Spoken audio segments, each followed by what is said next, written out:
अस्सलाम वालेकुम। S5 media से आपका मेज़बान साजिद खान आपकी खिदमत में हाजिर है। IMF से जो मायदा हुआ है उस हवाले से बात करते हैं और उसके अलावा इमरान खान ने जो मिलिट्री कोर्ट के हवाले से जो एक ख़िताब भी किया था और फिर एक इंटरव्यू भी दिया, उस हवाले से बात करते हैं।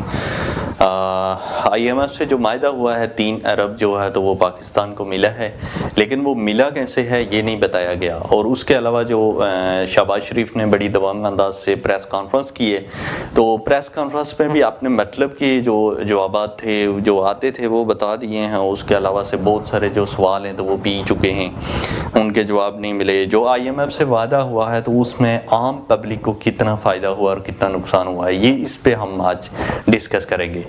तो सबसे पहले तो बताता चलूँ कि IMF जब भी मायदा करता है किसी भी मुल्क से, जो भी गरीब मुल्क है तो वो IMF से कर्जा लेते हैं। तो IMF जब भी किसी से मायदा करता है तो वो अपनी मर्ज़ी का मायदा करता है और उसमें फिर वो शराइत रखता है कि इन शराइत पे आपने अमल करना है, तब जाके तो आपको इतने पैसे मिलेंगे। अगर आप अमल नहीं करते हैं तो आपको क्या जुर्माना होगा, उस हवाले से भी वो सब कुछ तय हो जाता है इस्लाम जब होता है तो इस हवाले से IMF ने जो रिकवर करना है तो वो भी पाकिस्तान को बताया है कि तकरीबन 3 अरब आपने कर्जा लेना है, तो 3 से 4 अरब आपने रिकवर भी करना है इसी साल।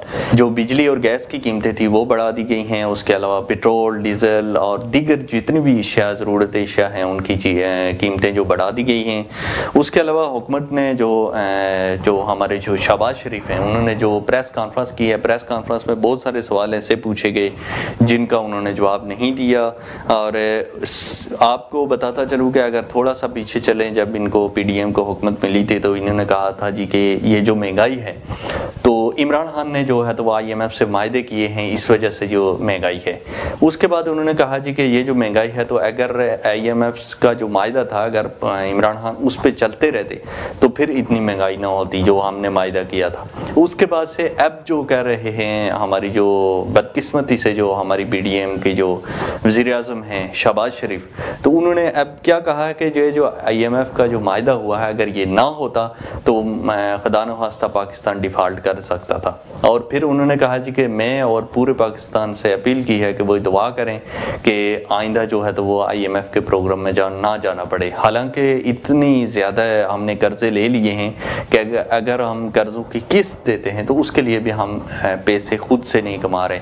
आपको पता है कि 8 से 9 लाख जो है तो वो जवान हमारे मुल्क को छोड़कर चले गए हैं, जिनमें एक्सपर्ट लोग थे, हर शोबे से जवान लोग चले गए हैं, जो अच्छे खासे पढ़े लिखे लोग चले गए हैं, जो बाहर मुल्कों से बहुत सारे लोग पाकिस्तान में आए थे कि हम अपने मुल्क के लिए कुछ कर सकें, लेकिन वो मायूस होकर तो इस मुल्क से चले गए हैं। उसके अलावा जी बात करते हैं, इमरान खान साहब ने जो मिलिट्री कोर्ट के हवाले से बात की है तो उन्होंने कहा कि ओपन ट्रायल होना चाहिए, मिलिट्री कोर्ट में हो, जिसमें भी हो, ओपन ट्रायल हो। एक तरफ मेरा मौक़िफ़ है, एक तरफ मेरे मुखालफिन का मौक़िफ़ है, मौक़िफ़ दोनों का सामने आना प्रोसेस है तो वो पूरा प्रोसेस जो है तो वो पाकिस्तानी अवाम के सामने आना चाहिए और अवाम खुद फैसला करें कि आया गलती किसकी थी। और फिर उन्होंने एक बहुत पॉइंटेबल बात की है कि अगर हमको दहशतगर्द करार दिया जा रहा है, हमने बगावत की है, हमने अपने इदारों के अमलाक को नुकसान पहुँचाया है, तो अगर हम दहशतगर्द थे, अगर हम ऐसा करना चाहते थे तो क्या हम खाली हाथ आते? अगर हम दहशतगर्द होते या हम अगर बगावत करते तो ऐसी फ़ौज के सामने जो पूरी दुनिया में एक नाम रखती है और पूरी दुनिया में पावरफुल फ़ौजों में इसका नाम शुमार होता है, तो ऐसी फ़ौज के ख़िलाफ़ हम क्या बग़ैर असले के, बग़ैर हथियार के हम इनके सामने आके खड़े होते और फिर अपने इदारों को नुकसान पहुंचाते? क्या हम किसी गैर मुल्क में थे? क्या हम कोई दुश्मन थे? तो उन्होंने बहुत सारी बातें की हैं जो उन्होंने इंटरव्यू दिया। और उसके अलावा डेली के हिसाब से जो इमरान खान साहब हैं तो वो मीडिया पे आते हैं और अपनी बातें करते हैं।